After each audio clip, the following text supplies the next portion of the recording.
Era viernes y comenzaba el puente más largo del año, uno de los más esperados. Aquel 3 de diciembre estaba a punto de desatarse el caos aéreo.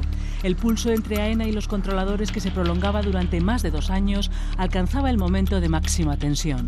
Ese día, el Consejo de Ministros ratifica un Real Decreto que establece, entre otras cosas, las horas máximas que los controladores pueden trabajar.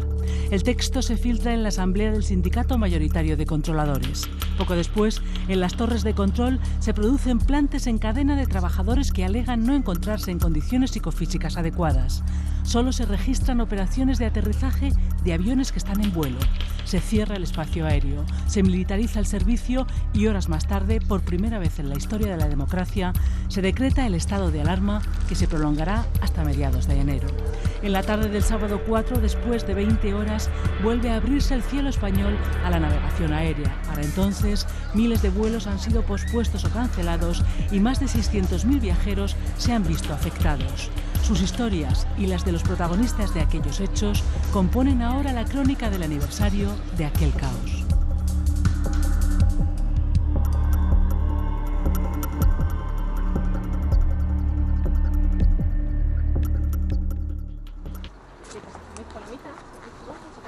Nada podía hacer sospechar a esta familia, cuando aquel 3 de diciembre volaba hacia Fuerteventura, que tendría que pasar 2 días en Portugal y que un año más tarde serviría de enlace para miles de afectados por un caos aéreo sin precedentes. Este sábado, cuando justo se cumple un año, ha acabado también el plazo para que los ciudadanos afectados presentaran la reclamación preceptiva ante AENA. Quienes no hayan reclamado ya no podrán reclamar. De los más de 600.000 afectados, solo unos 60.000 han presentado ese escrito. Únicamente ellos, si no es atendida su petición, podrán solicitar indemnizaciones ante la justicia. Desgraciadamente, todos sabemos que reclamar es muy fatigoso. Muchas veces tienes que emplear dinero, tiempo y recursos, y también sabemos que muchas veces no sirve para nada. Pero socialmente es bueno que reclamemos. Porque nuestros derechos, en este caso y en muchos otros, han sido pisoteados y no tenemos que dejarlo pasar. Hay unos responsables que tienen que pagar por lo que hicieron. Más de 11.000 personas afectadas por aquel caos aéreo se han unido en una asociación para reclamar. Otros 2.500 lo han hecho a través de la Organización de Consumidores y Usuarios, y varios miles han actuado por cuenta propia. Cada uno tiene una historia particular que contar. Un viaje a Nueva York, como el de ella, que acabó saliendo por otra ruta casi 3 días más tarde y después de largas horas de tensión, o unas vacaciones para 2 familias en Egipto que al final resultaron frustradas. Fuimos a recuperar nuestras maletas y nos dijeron que no era buena idea si íbamos a volar, que una vez que las maletas estaban en el sistema era mucho más seguro que las maletas siguiesen en el sistema que recuperarlas y volverlas a meter al día siguiente cuando quiera que fuésemos a volar.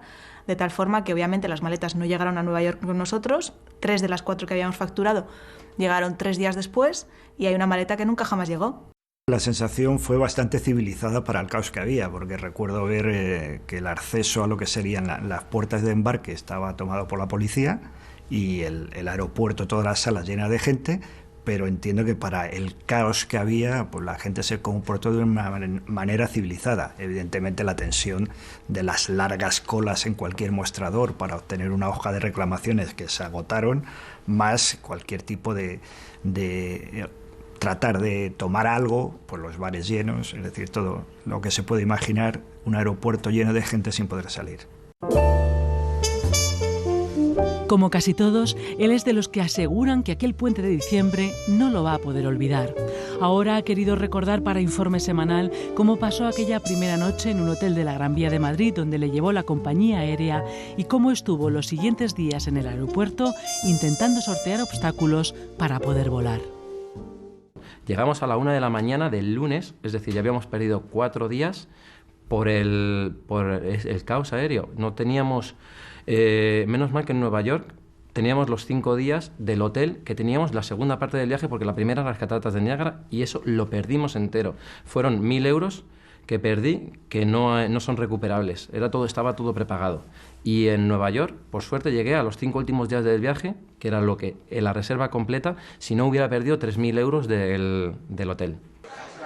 Cada uno tiene su anécdota, su historia de aquellos días y su propia lista de perjuicios. Pero como recuerda la presidenta de la Asociación de Afectados, hubo también casos graves, como el del padre de la vicepresidenta de la misma asociación, que falleció en la Terminal 4 cuando tenía que haber llegado horas antes a su destino si no hubiera habido cancelaciones, o el de un joven de Palma de Mallorca cuya madre estaba muy enferma en la península que no pudo salir por vía aérea. Este chico cogió un ferry hasta Valencia. En Valencia se alquiló un coche para atravesarse España hasta llegar a Salamanca a intentar ver a su madre viva. Pues no lo consiguió. Su madre se murió antes de que él llegara. Hay todo tipo de casos. Hay casos de asociaciones humanitarias que han perdido mercancía. Hay familias que se quedaron unos en un lado, otros en otro. Niños que viajaban solos desde Sudamérica y que al final acabaron desviados a Francia y allí se quedaron 2 días en un aeropuerto. Hay una cantidad de casos intolerables. En aquel puente, el Ministerio de Fomento abrió casi 450 expedientes disciplinarios a los controladores y la Fiscalía inició diligencias contra ellos, que a su vez recurrieron la militarización ante el Tribunal Supremo, petición que luego fue desestimada. Hay causas abiertas en distintos juzgados de España. Algunas ya han sido cerradas, pero determinar qué pasó aquellos días sigue en manos de la justicia. En Madrid, este juzgado de instrucción habilitó una sala bis especial para atender el aluvión de denuncias. Empezó a funcionar el pasado 1 de julio. Tiene previsto citar como imputados en la causa penal a 250 controladores, de los que 100 ya han declarado, así como pedir la declaración de 40 testigos e investigar todas las comunicaciones de las torres de control, además de los antecedentes y los mensajes de móviles de los días previos. En caso de condena, los controladores tendrían que responder a las indemnizaciones con su propio patrimonio, aunque podría también considerarse la responsabilidad subsidiaria de AENA. Nos hubiera gustado que la solución hubiera sido negociada y, en todo caso, los hechos que se produjeron el 3 y 4 de diciembre nos parecen absolutamente inaceptables. Creo que por parte de los controladores que hicieron el plante fue un absoluto desprecio a los mecanismos que el Estado de Derecho pone en sus manos para defender sus intereses, como puede ser el acudir a los tribunales o incluso la huelga legal, y creo que realmente fue, desde ese punto de vista, un acto antidemocrático. Ellos estaban modificando sistemáticamente las leyes para ponernos más horas. Ni aún así les salían las horas. Su problema era que llegaba a final de año y había dependencias donde no podían ya trabajar los controladores. Tenían que hacer algo. Se inventaron ese Real Decreto en ese puente, donde se introdujeron además, curiosamente, algo que ha pasado desapercibido, como por ejemplo es que las tasas pasan al derecho privado o que se quitaban los 400 euros de los parados en ese mismo puente. ¿Por qué en un puente? ¿Qué premura había para hacerlo en un puente y no se podía hacer unos días después, si los controladores terminaban sus horas la semana siguiente? Es decir, necesitaban hacer algo.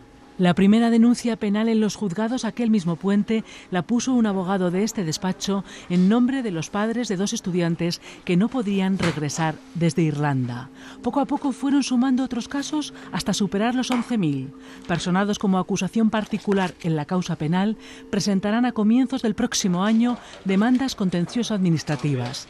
Piden, además de los daños justificados, 10.000 euros por afectado en concepto de daños morales.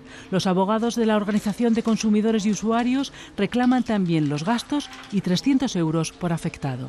En este caso no hay duda de lo que pasó porque sucedió a los ojos de la opinión pública española y mundial. Y por tanto lo que queda es establecer en este caso las consecuencias para que, como digo, haya precedentes y no vuelva a suceder eso que hemos visto en otras ocasiones, y es que determinados colectivos, para solucionar problemas laborales que son a veces razonables y que merecen seguro una defensa y una protección, cogen como rehenes a todos los usuarios, a un conjunto enorme de ciudadanos que acaban sufriendo en sus carnes un problema que debería habérseles evitado. El procedimiento penal es contra los controladores aéreos que ese día dejaron de trabajar, que no abandonaron su puesto porque es verdad que estaban en sala, pero no controlaban los aviones, con lo cual al fin es el mismo resultado. Y responsable civil subsidiario entendemos que es AENA, porque AENA tiene que velar por el buen funcionamiento de los controladores, que son los jefes de AENA, es el jefe de todos los controladores. Entonces, si en el procedimiento penal la indemnización no se consigue porque estos señores, los controladores, dicen que son insolventes, como parece ser que lo pueden decir, iríamos contra el Estado, contra AENA, porque tenía que haber velado por ese buen funcionamiento.